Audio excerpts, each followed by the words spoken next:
নমস্কার, আপনারা দেখছেন গ্লোব টিভি। সবার পাশে সবার সাথে গ্লোব নিউজ নিয়ে এই মুহূর্তে আপনাদের সঙ্গে রয়েছি আমি শর্মিষ্ঠা। এক নজরে দেখে নেব আজকের বিশেষ খবর। আজ বিচারকদের তত্ত্বাবধানে এসআইআর যাচাই পর্ব শুরু। ভোট ঘোষণার আগে রাজ্যে আসছে কেন্দ্রীয় বাহিনী। এসআইআর এ কত নাম বাদ যাবে পশ্চিমবঙ্গে, সেই প্রশ্ন নিয়ে জল্পনা তুঙ্গে। বঙ্গ রাজনীতির মহেরু পতন, প্রয়াত মুকুল রায়। বিক্ষোভে পথ অবরোধ বাম কর্মী সমর্থকদের। বিনামূল্যে স্বাস্থ্য শিবির। ক্ষীরপাই পৌরসভার পোস্টারকে কেন্দ্র করে শোরগোল। বৃষ্টির আশঙ্কা, বাজারে মন্দা, দিশেহারা আলু চাষিরা। আজ যুব ভারতীতে মোহনবাগান বনাম চেন্নাইন।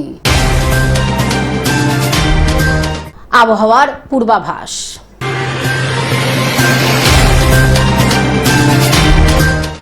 আসছি বিস্তারিত খবরে। আজ বিচারকদের তত্ত্বাবধানে এসআইআর যাচাই পর্ব শুরু। আজ থেকে চূড়ান্ত যাচাই পর্ব। বিচারকদের জন্য আইডি তৈরি করেছে সিইও দফতর। লগইন আইডি ব্যবহার করে যাচাইয়ের কাজ করতে পারবেন জুডিশিয়াল অফিসাররা। সুপ্রিম কোর্টের নির্দেশ মেনে আজ থেকে এসআইআর চূড়ান্ত যাচাই পর্ব শুরু। চূড়ান্ত যাচাই পর্বে জুডিশিয়াল অফিসারদের জন্য চালু হচ্ছে ID. Bureau report, Globe news. Vote ঘোষণার আগে রাজ্যে আসছে কেন্দ্রীয় বাহিনী। ভোট ঘোষণার আগে রাজ্যে আসছে কেন্দ্রীয় বাহিনী। 2 দফায় রাজ্যে আসছে 480 কোম্পানি কেন্দ্রীয় বাহিনী। প্রথম দফায় 1 মার্চের মধ্যে আসছে 240 কোম্পানি বাহিনী।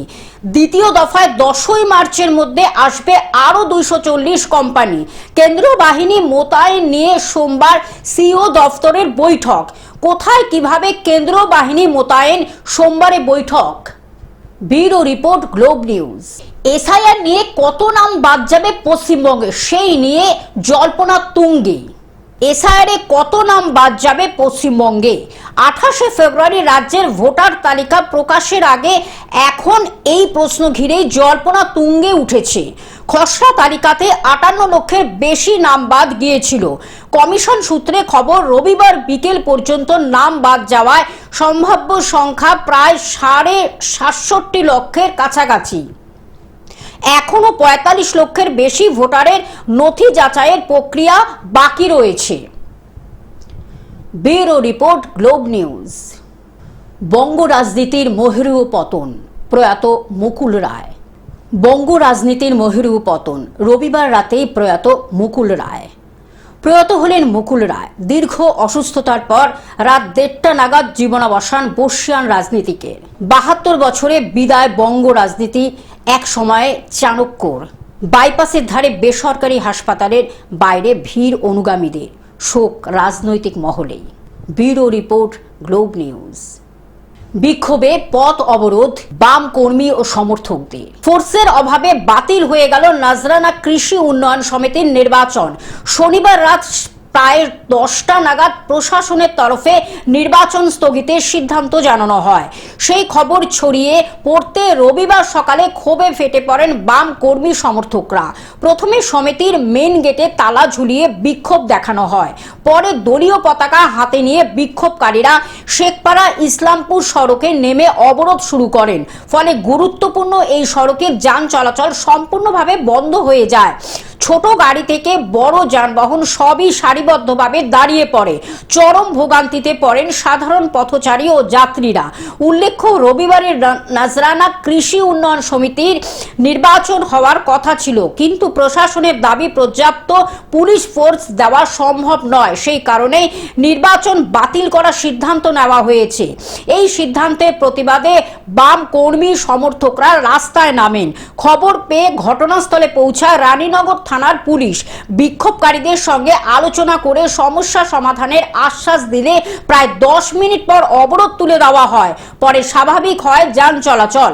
সমবায় সমিতির নির্বাচন বাতিলের ঘটনায় বাম নেতৃত্ব কি বলছেন শুনুন, তাদের বক্তব্যগুলো আমরা তুলে ধরেছি। মুর্শিদাবাদ থেকে পার্থ মণ্ডলের রিপোর্ট, গ্লোব নিউজ। বিনামূল্যে স্বাস্থ্য শিবির। 22 ফেব্রুয়ারি বরানগরের 1 নম্বর ওয়ার্ডের নর্দার্ন পার্ক সংলগ্ন রাধা গোবিন্দ ভবনের কাছে স্বামী বিবেকানন্দ চ্যারিটেবল ট্রাস্টের উদ্যোগে অনুষ্ঠিত হলো একটি বিনামূল্যে স্বাস্থ্য পরীক্ষা শিবির ও গুণীজন সম্মাননা অনুষ্ঠান। সকাল 10টা থেকে শুরু হওয়া এই শিবিরে সাধারণ মানুষের জন্য ছিল blood sugar, uric acid, LFT পরীক্ষা, ইএসজি, চোখের পরীক্ষা, মহিলা স্ত্রীরোগ বিশেষজ্ঞ ও কার্ডিওলজিস্টের পরামর্শ সহ একাধিক স্বাস্থ্য পরিষেবা। এছাড়াও প্রয়োজনে বিনামূল্যে চশমা প্রদান ও ছানি অপারেশনের ব্যবস্থাও করা হয়।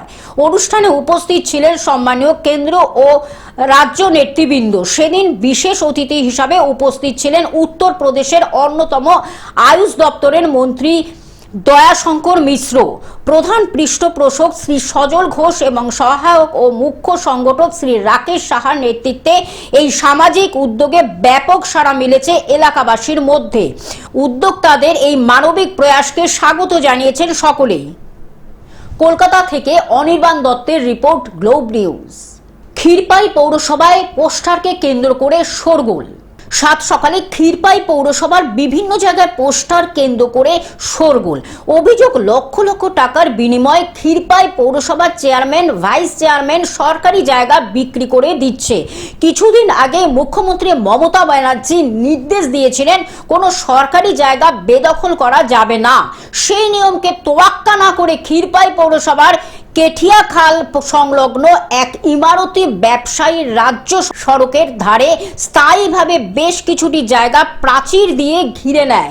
আর সেই ঘটনাকে কেন্দ্র করে ক্ষুদ্র ব্যবসায়ী সমিতির পক্ষ থেকে বিভিন্ন জায়গায় পোস্টার দেওয়া হয়। বিষয়টি নিয়ে বিজেপির ক্ষীরপাই মণ্ডল সাধারণ সম্পাদক কার্তিক সরেন বলেন, এমনিতেই ক্ষীরপাই পৌরসভার বিভিন্ন রাস্তা ইমারতির দ্রব্য বেদখল হয়ে যাচ্ছে, তার উপর বেশ কিছুটা জায়গা একজন ব্যবসায়ী প্রাচীর দিয়ে ঘিরে নিয়েছে।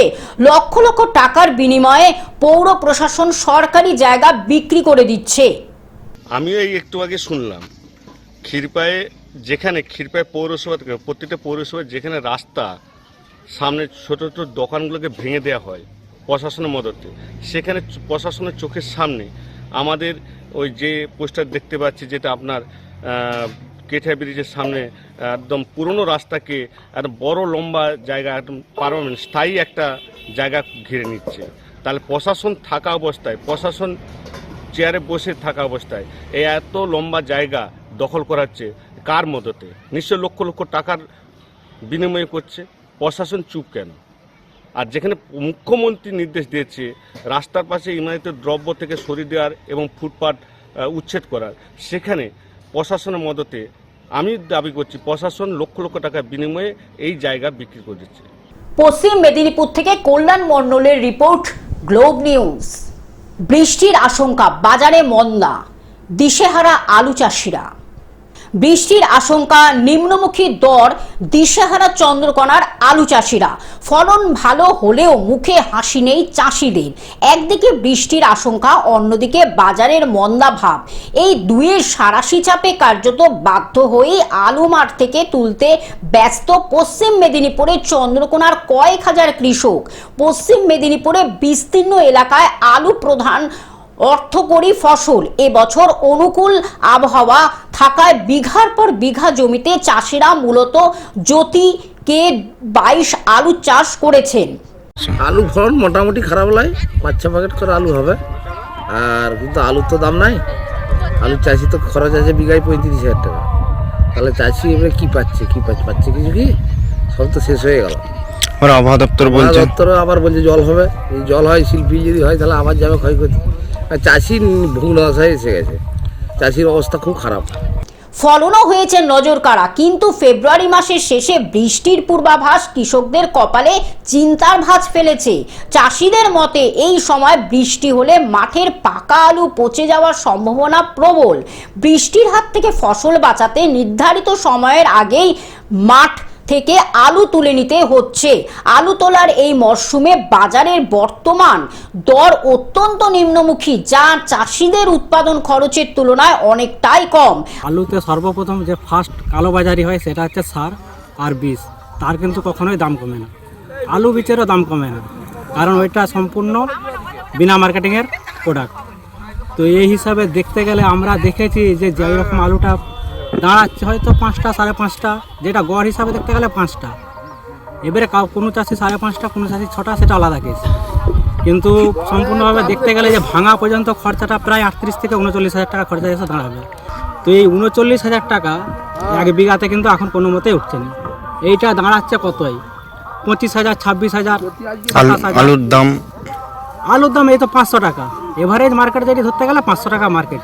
তো 500 টাকা মার্কেটে কখনোই এ যুগের মানে দেখতে গেলে যত ফসল হয় 5 টাকা কেজিতে কোনো ফসল বিক্রি হয়নি।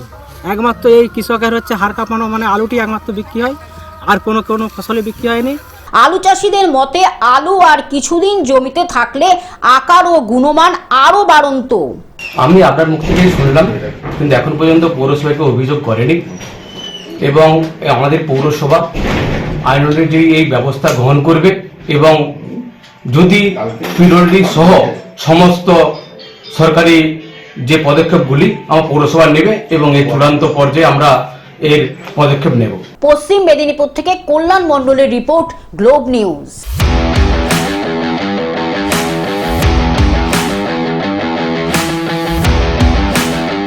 আজ যুব ভারতীতে মোহনবাগান বনাম চেন্নাইন আইএসএল এ খেতাবি লড়াইয়ের পাশাপাশি এবার গোল সংখ্যা বাড়ানোর প্রতিযোগিতায় দুই প্রথম দুই ম্যাচে ইস্টবেঙ্গল গোল করেছে 7টি। কেরল ব্লাস্টার্সকে 2-0 হারিয়ে যাত্রা শুরু করেছে মোহনবাগান সুপার জায়েন্ট। আজ সোমবার যুব ভারতীতে চেন্নাইন এফসিকে গোলের বন্যায় ভাসিয়ে দেওয়ার পাখির চোখ সেরকিও লবেরারের। চেন্নাইনের বিরুদ্ধে দ্রুত গোল করে এগিয়ে যাওয়াই যে লক্ষ্য খোলাখুলি জানিয়ে দিলেন Lobera. Bureau report, Globe news.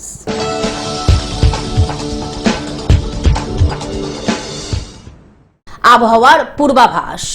ফেব্রুয়ারি মাস শেষের পথে, ক্যালেন্ডারে পাতায় আর মাত্র কটা দিন। শীতের সেই কাঁপুনি এখন প্রায় উধাও। সকালের কুয়াশা নেই, ভোরের হালকা ঠান্ডাও যেন ফিকে হয়ে গিয়েছে, বরং দুপুর গড়াতে গায়ে লাগছে গরমের ছোঁয়া। লোকাল ট্রেনে উঠলেই দেখা যাচ্ছে যাত্রীরা জানালা খুলে দিচ্ছেন, কেউ কেউ পাখার সুইচ টিপে দিচ্ছেন। শহরের বহু বাড়িতেও শুরু হয়ে গেছে সিলিং ফ্যানের নিয়মিত ব্যবহার। হাওয়া অফিসের তরফে জানানো হয়েছে সোমবার 23শে ফেব্রুয়ারি শহর কলকাতা ও পার্শ্ববর্তী এলাকায় দিনের সর্বোচ্চ তাপমাত্রা থাকতে পারে 31.2 ডিগ্রি সেলসিয়াস, যা স্বাভাবিকের চেয়ে প্রায় 0.7 ডিগ্রি বেশি। অর্থাৎ কাগজে কলমে অল্প হলেও বাস্তবে তার প্রভাব কিন্তু বেশ টের পাওয়া যাচ্ছে। Bureau report, Globe news. Television ছাড়া গ্লোব নিউজ এখন সর্বত্রই সমাজ মাধ্যমে উপলব্ধ। বিস্তারিত জানতে আমাদের টোল ফ্রি নম্বরে যোগাযোগ করুন 180089019744। এছাড়া লগ ইন করুন আমাদের ওয়েবসাইটে www.globtvindia.com। গ্লোব নিউজ এই পর্যন্ত। দেখতে থাকুন গ্লোব টিভি, সবার পাশে সবার সাথে। নমস্কার।